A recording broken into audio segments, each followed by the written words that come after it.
welcome back, and always a delight when I have time to sit down with our good buddy Doug Gould. He is the Executive Director of ROC Recovery Center, and what an amazing organization. Go to ROCRecoveryCenter.org is the website. There's the picture of the page. And this organization is there to help in many ways with any kind of addiction and recovery. And they do it through a mentoring program, which is hugely successful. You started a new, was it a daily devotional thing? We do. We have a daily devotion that we send out. We started it a few months ago. And if you want to get on that, just email us at theROCRecoveryCenter@gmail.com. Okay. And get on the daily devotion, and it's inspirational. I tell personal stories and yeah, it's really good. Daily application. All right, so he sent me an email the other day. It was this long. Which I got from Buffy Pollock from Rogue Valley Times. All right, so and I'm reading through this, and I go, "Oh man, this is quite crazy. a topic." I know. So I called Pauline. I said, "Get Doug on." So it has to do with kratom. Kratom. I have no idea what this is. Yeah. But crazy. He actually bought some and brought it in. I know, right? Over the counter. What is kratom? Well, first of all, thanks for having me on. Yeah, good to see you. And it's just, this is just wonderful. This is actually just beautiful what God's done, and just want to say thank you to all the viewers for supporting. I love what we say, supporting and believing in and praying for us at the Dove, because when you give to the Dove, you actually help organizations and parachurch ministries like us get out there and get the word out. So anyway, I got this email from Buffy Pollock from Rogue Valley Times, and she goes, "Hey, did you hear what's going up in the Portland area called gas station heroin?" And I began to read it, and I said, "Well, yeah, this has been around for years." When I was a director at Foundations for Recovery, we had a couple exposures of it, and I decided to start studying it. And kratom is actually an opiate. It comes from an opiate plant called mitragina. They process the plant almost like coffee. They can make it into teas and things like that, liquid, pill form. And kratom is actually advertised as a pain relief, anxiety management. They also use it for energy and focus. But realistically, in small doses, it seems to be pretty helpful for people. But just like any type of drug, we begin to get a tolerance for it. And what has happened is it builds up an addiction behavior. You have the same type of craving, same type of withdrawals for this plant. Now, what has come from this, and these are, I bought these right over the counter, right? And I didn't go to any marijuana dispensary. I went to little convenience stores on the corner, and I went to a couple smoke shops. Everybody sells it. It's Oregon is one of the states that has legalized it. There are about 10 states nationwide that have banned it. Other states like Oregon have some restriction on it. The restriction is you have to be over 18 to purchase this, okay? But like anything, anyone can find this stuff. So what has happened is they have taken the original plant, and in the plant there's a chemical called 7-O. It's hydromitragina. And they found out that this has a additional potency. So basically they've taken the kratom, added additional chemical to it called tianeptine. Tianeptine is the chemical that they're now putting in kratom, and you're getting the same hit as heroin. It's called gas station heroin. Comes in a beautiful package. Looks like it's sold as a supplement or a daily energy type of packet and powder. So, yep. People are getting hooked on it. Over the counter. Over the counter. All right, so... And what was interesting, you want to hear this? What is it? This is a powder from the plant. This is a powder from the plant. What are you supposed to do with this? Well, you can mix it up. How naive I am. Okay, so... You put this in your coffee or what? Well, you can put it in like a tea. Make some tea with it, right? Okay. And what was interesting is when I went around to these stores, Perry, I didn't go incognito, but I did go in with the idea that I want to find out, but I didn't want to let people know what I was there for. So I said, well, I've got some knee pain, and I heard about this, and I purposely pronounced it incorrect, called kratom. And you mean kratom, and you could see it right there as I walked through the front door. Kratom sold here. Right, and so I went into this one convenience store, where you get just anything. Your ice cream bar? You can. Okay. In fact, yeah, you know, I was tempted right going out the door. Anyway, and I said, "Do you have a kratom?" And she goes, "Yeah, it's right here." Right, and she showed me different makes on it. The other store I went into, everyone had it. I went into, okay, but I couldn't find tianeptine. And when I asked if you guys have tianeptine, most of them said no, that's illegal in the state of Oregon. There were a couple of them that paused and hesitated, and asked why. And I said, well, I hear it's a little bit more potent than kratom, right? And then both of them said, no, we don't sell it here. Well, I've played enough poker in my life to tell me, I saw the facial tells that you've got it here, right? I don't know. You didn't have the code word. I didn't have the code word to get right. But here's this, what this is was, this individual gave me 3 packets, and he says, I would start with this in the morning to pick you up. This is helping for anxiety during the day, and this will help you sleep. Really? And I said, well, how much do I owe you? And he says, well, you know, just take it. First one's free. And I went, first one's free. And I've heard that statement so many years in my life in working in the field of addiction, because that's what drug dealers do. First one's free. The idea is this can be as addictive as other chemicals that we work with. We've got 2 clients that we're trying to get off of the kratom. Mm-hmm. So why hasn't the FDA picked up on this? I just think it's education. You know, I got to tell you something. And when I sent the email to Paulina last night, I said, let Perry know that I am so with President Trump of doing the war on drugs with fentanyl. Folks, we are saving lives. And for those in opposition, I would like for those in opposition of what Trump is doing with the drug cartels, first of all, I'm going to look at this camera, I'm going, there's a difference between a high-speed boat with drugs in it versus a fishing vessel. Yeah. Okay? I mean, we're not that, you know, naive to figure what are they transporting here. Yeah. But the idea is we're saving lives. And those in opposition, I would like you to come to the ER when someone's overdosing, or talk to the parent that walked into their kitchen with a needle in the kid's arm who died, and let you know that this war on drugs, I'm glad he's doing what we're doing. Okay. Right? So I just wanted to give a shout out to our current administration that, yes, this is a war. We're saving lives because we're not letting the stuff come in through our channels. So are young people getting this? Yes. In fact, what happened is just like anything. You know, Perry, you know, I think you asked me a question a long time ago. How are you getting your marijuana? How are you getting your drink? Well, you know, I could hang around any convenience store and give somebody $20 and say, you can buy me liquor. Oh, sure, right? Not a problem. And so with what's going out there is that, how can I put it this way? They don't care who they sell it to, I feel. This is my opinion. I can get cards and letters on this, but I don't think they care who they sell it to, right? They just want customers, right? And realistically, and the cool thing yesterday, we were at Scenic Middle School again, right? And by the way, just keep praying, because it looks like we got the doors open thanks to Jim and Amy Winans.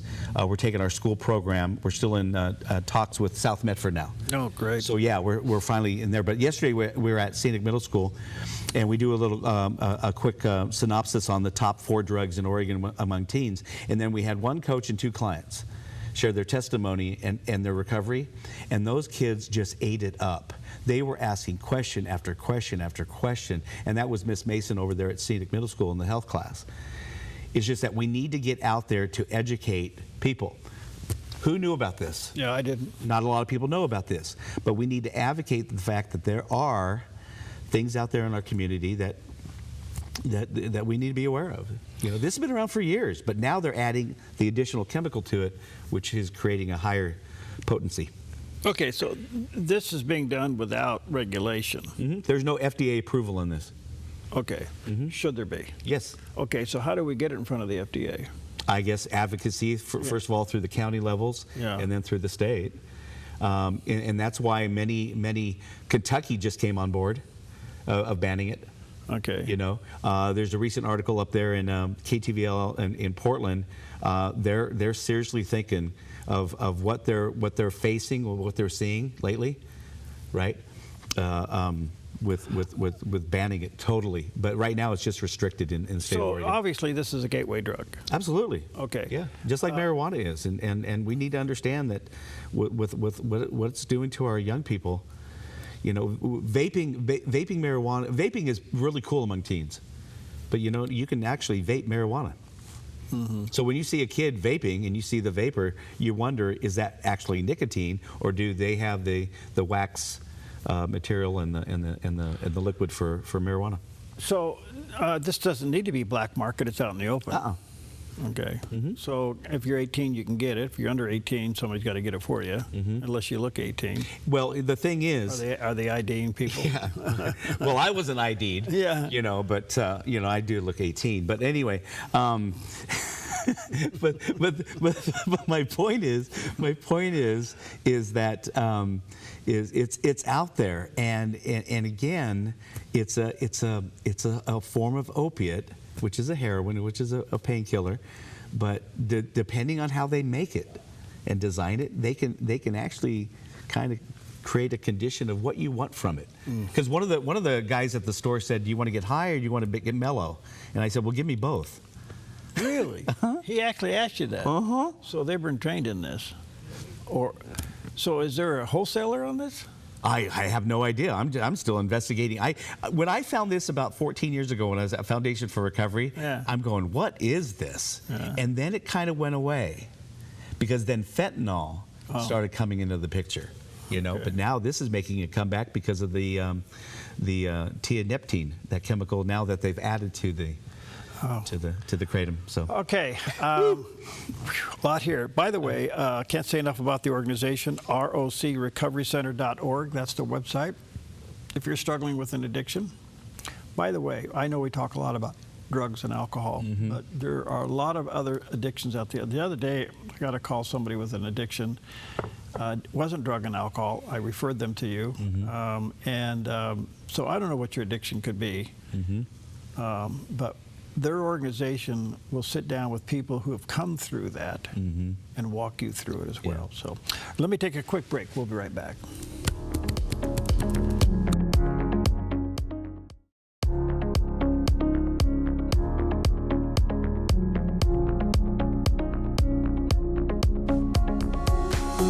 Okay, welcome back. Doug Gould's with us today. He's the executive director of ROC Recovery Center here in Southern Oregon. He and his team just have ministered to thousands of people and helped them with their addiction and get off. And it's an amazing program. It works. And if you're struggling, and they also have support groups. Let me just say this. If a member of your family is involved in something you don't know what to do, they have programs to help you, to help them, and how to handle it.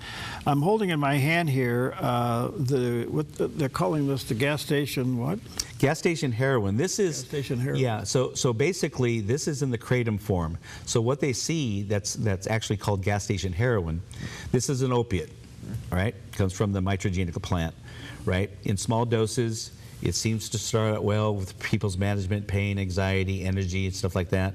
However, you continue to take it, you're going to have the same withdrawal effects, nausea, anxiety, insomnia, body aches, same thing as opiates, okay? Because your body becomes tolerant to what you're taking. What they've done with this, and the way they cultivate it is just like a tobacco plant. They dry it out and then they start processing it. This is in tea form. They also have pills, but this is the liquid form.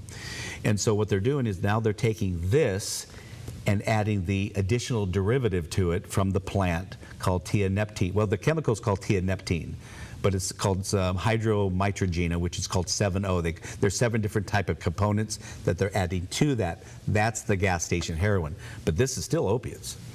You're holding in your hand a mild form of opiates, and if you take it enough, you're going to build up an addiction toward it. Okay, they fool you by saying all natural. Correct, and that's how they advertise it. You know that it's a natural supplement. It will help you.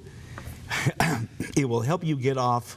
That's another thing they do. You know, they say you can take this to get off the main drug, and I have seen our clients and other clients who are getting off opiates and heroin and meth, and they start taking this stuff so they help with the dope sickness.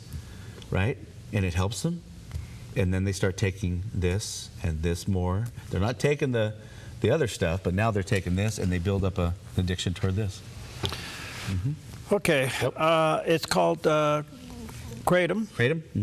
Kratom. You may want to look for that. You probably, if you're in and out of convenience stores or these little stores, you'll see it for sale. Yep. It's unregulated at the moment. I don't know where we're going to go with this, but this is now over-the-counter gateway drugs.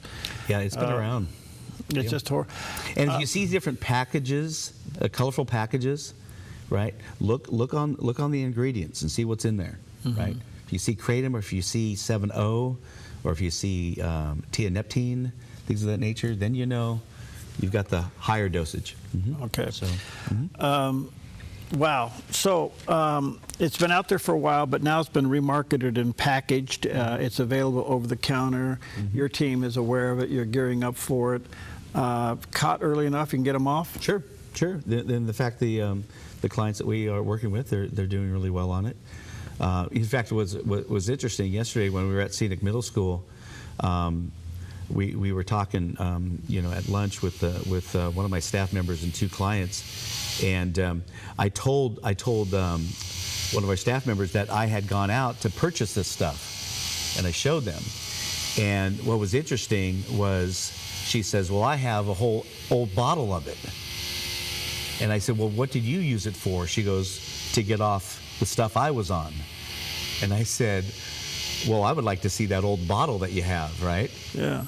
But yeah, that's how actually it goes around even in the recovery community, that if you don't want the dope sickness, try this or try that. It's a mild tea. It will relax you. So recovery centers are using it as a. I'm not saying that, but the suggestion is out there that's how I discovered it over at Foundation for Recovery. Okay. I said, "Now, who told you that?" Yeah. Right?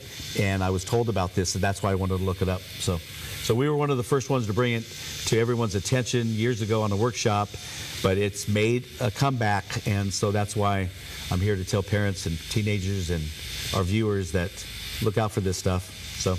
Okay, very addictive. Kratom. Yep. So a quick update. How bad is the drug situation among young people today? Is it marijuana? You'd mentioned vaping. What's okay? The so issue? So the top three right now with our young people is vaping, and then you have which is the nicotine vaping, but you've got alcohol. Gosh, I'm having I just did the workshop yesterday. So we've got that's the issue right now is the vaping and the alcohol. The vaping's out of control. It's just out of control with our young people. And I tried to explain yesterday with the students that vaping, and I just want to educate our viewers. If you ever walk out of a shower and you see the mirror, and it's got all moisture on it, that's from the vapor in the shower. That's what your lungs look like when you vape. You're not just blowing it back out into the air. You're actually sucking that in. There's two different types of forms with smoking. You've got the cigarettes, which burns the nicotine, because tobacco is flammable, right? But you're putting hot air and smoke into the lungs. When it cools off, it forms a tar, right? That's where we get that issue. With the vaping, liquid. If I had a vial of vape juice for you, it's got liquid nicotine in it. But liquid nicotine, tobacco, liquid, it's not flammable. There has to be an added chemical in that liquid so it can ignite.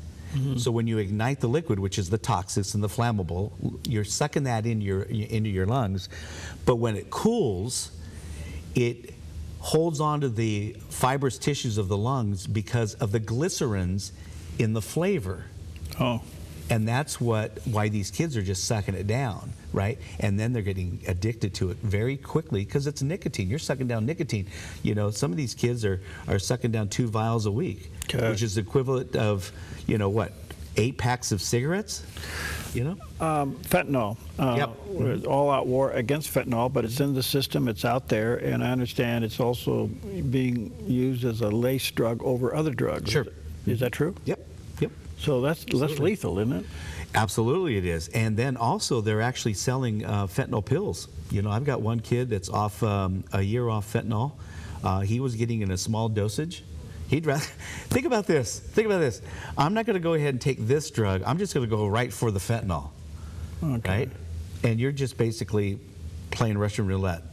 Don't know if it's gonna OD you or not. But yes, drug dealers. Listen, I know there's dispensaries that sell marijuana and things of that nature, but there is still an under black market dispensaries, if you will, if that's even the word. But there is a lot of stuff out there, and drug dealers, I will tell you, drug dealers just do not care. They're going to lace fentanyl to get the more potency of that drug, to get the person addicted quickly to that drug. And so when the chemical hits the brain activity and that dopamine levels is released, the faster the dopamine levels hit the neurotransmitters of the brain activity, the quicker the addiction could become in that person's lifestyle. So we see zombies on the street. Is that fentanyl or meth? No, that's a lot of heroin. Oh. Yeah. Meth is a stimulant. Meth will just, you know, you can walk to Central Point to Medford in 10 minutes. I mean, they'll keep you up for days, right? Okay. Now, some will do both, right? But what you see on a lot of the nodding out, if you see the nodding out, I pulled the car over the other day over by my good friend Mark over that owns Luigi's, right? And I went to go to see him, but he wasn't there. But I saw this kid just knocked out on the corner, and I didn't know if he was breathing or not. So I went up to him, rubbed his chest, and he came out and asked him if he needed help, and he rejected it. But that's what you see. You see a lot of nodding out. You see people they could be standing on the street corner just kind of like dozing. You know, I've had people sit across the desk from me, right, and I could see them nodding out. That's a form of that's heroin. It's opiates. Well, listen, this is heavy stuff, I know that, but I think parents and viewers be aware of this thing called kratom, K-R-A-T-O-M, over-the-counter, accessible, various combinations of it. Be aware of it. If you see that in your house, you better ask yourself how to get there and what's going on with it. But overall, whatever your addiction may be, I know we talk a lot about drugs, alcohol, there's pornography, there's spending addictions, there's I don't know. Gosh, everybody's got, you know, something. We do all forms. And we do have a parent support group, first and third Mondays of each month. And we want to be out there to help people. All right, ROCRecoveryCenter.org. It starts with you making a very anonymous phone call, and that will start, and you are on your way for help. There you go. It all depends on whether or not you're desperate enough for help. Yeah. ROC Recovery Center.org. Thank you, Doug. Good to see you, buddy. Thank you. Okay. Thank you.